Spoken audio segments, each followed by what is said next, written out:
Just want to bring in now by phone President Carter's personal pastor, Tony Lowden. He is in the motorcade right now with the Carter family. And Tony, thank you so much for being with us. I know you were the personal pastor for the Carters for 6 years. Talk about what you learned from the former president. I think the biggest thing that I learned was the fact that it's not for self, but for country. He was all about serving this nation all the way to the end. Every time I would go to visit him, he would ask me 4 questions. Where have you been? What have you done? Who have you helped? And how can I help you help them? And some days when he would have bad days and he wasn't feeling well, he'll just say, where have you been? And I knew that he wanted to ask all 4 questions. So I have to answer all 4 questions to him. He's one of the greatest servant leaders I've ever met in my entire life. That's moving, very emotional to hear you say that story, so focused on the other. I know he changed your life. How did he inspire you? He forced me to take it to the next level. You know, as ministers and preachers and people who are believing their faith, a lot of times we put it on display in church and Bible study. But he wanted what you learn to go outside the walls of the church, not discriminate against people, not use Christianity as a way to hate other people, but look at ways of saying faith without works is dead, been alone. Loving people, honoring people, loving your neighbors, caring about those who are downtrodden, even those who may not vote for you, but find a way to be able to show them compassion. And I no longer look at life the way I used to. I look at it as a way that my life belongs to our nation and this world to serve. And I hope that those that are celebrating his life today, that today is not just a celebration, but our nation, we pick up the mantle, we pick up the legacy of Jimmy Carter, and we take it to the next level. So beautifully said. And what do you think about this service we're about to witness? Yesterday, I had an opportunity to do a walkthrough through the National Cathedral.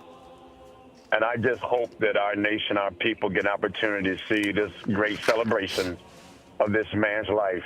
But more importantly, how our nation has come together, both Republicans, Democrats, independents, our leaders who have come before him, presidents before him, our Supreme Court justices, all in the same building, honoring this great man. But more importantly, I think that God and Jimmy Carter got together to decide that we can do this right before we select our leaders. We can do this right before we have our inauguration. We can do this right before we have a transition of our government, so that we can put faith and hope on display in our nation, so that our nation can have confidence in our government, make our nation truly a great place where we help others and be the shining light that we've always been in this nation. Of course, he taught Sunday school himself, and he spoke the word of God, but he practiced the faith too. Describe how he did that.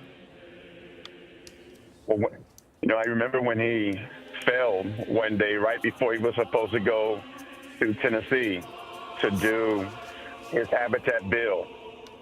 And the Secret Service and staff told me to go into the hospital and tell him he shouldn't go to Tennessee.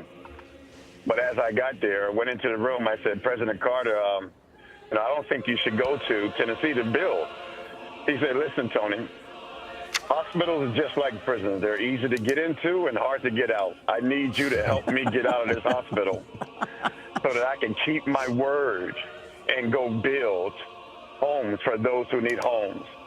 And the most amazing thing about all that, he had this big bandage on his eye, over his eye, and he had a black eye.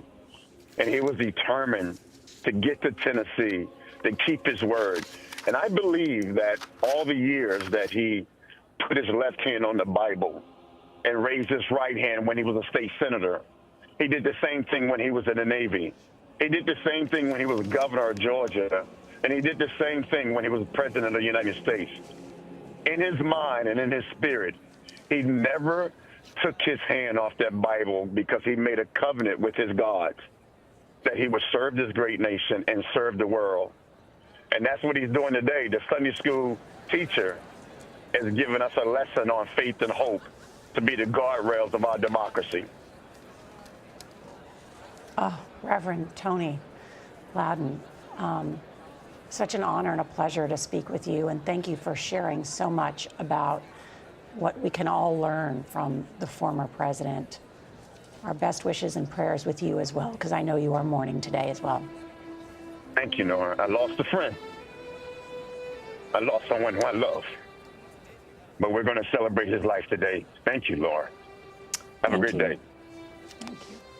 I am overcome just because so beautifully put.